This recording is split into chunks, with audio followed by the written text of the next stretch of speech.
যুক্তরাষ্ট্রের ওয়াশিংটন ডিসিতে যাত্রীবাহী বিমান ও সামরিক হেলিকপ্টারের মধ্যে সংঘর্ষের রেশ কাটতে না কাটতেই ফের আরেকটি বিমান বিধ্বস্ত হয়েছে।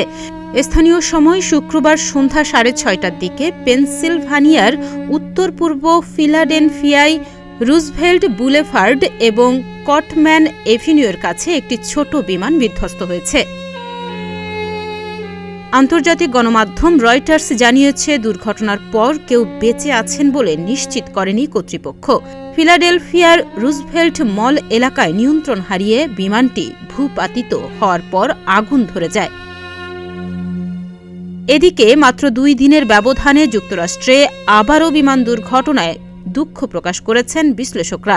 বিমানটির মালিকানাধীন প্রতিষ্ঠান জেট রেস্কিউ এয়ার অ্যাম্বুলেন্স জানায়, বিমানটিতে 4 জন ক্রু সদস্য, 1 জন রোগী ও রোগীর 1 জন সহযোগী ছিলেন। কাউকে উদ্ধার করা হয়েছে বলে এখনও নিশ্চিত করতে পারছি না, এমনই এক বিবৃতি জানিয়েছে প্রতিষ্ঠানটি। দুর্ঘটনার পর সমবেদনা জানিয়েছেন মার্কিন প্রেসিডেন্ট ডোনাল্ড ট্রাম্প। সামাজিক যোগাযোগ মাধ্যমে এক পোস্টে তিনি বলেন, ফিলাডেলফিয়ার দুর্ঘটনায় আমি মর্মাহত, আরও কয়েকটি নিষ্পাপ প্রাণ ঝরে গেল। 2 দিন আগেই আমেরিকান এয়ারলাইন্সের একটি যাত্রীবাহী বিমানের সঙ্গে মার্কিন সেনাবাহিনীর একটি হেলিকপ্টারের সংঘর্ষে রাজধানী ওয়াশিংটন ডিসিতে 67 জনের মৃত্যু হয়। তাহনিয়া ইয়াসমিন, প্রতিদিনের বাংলাদেশ।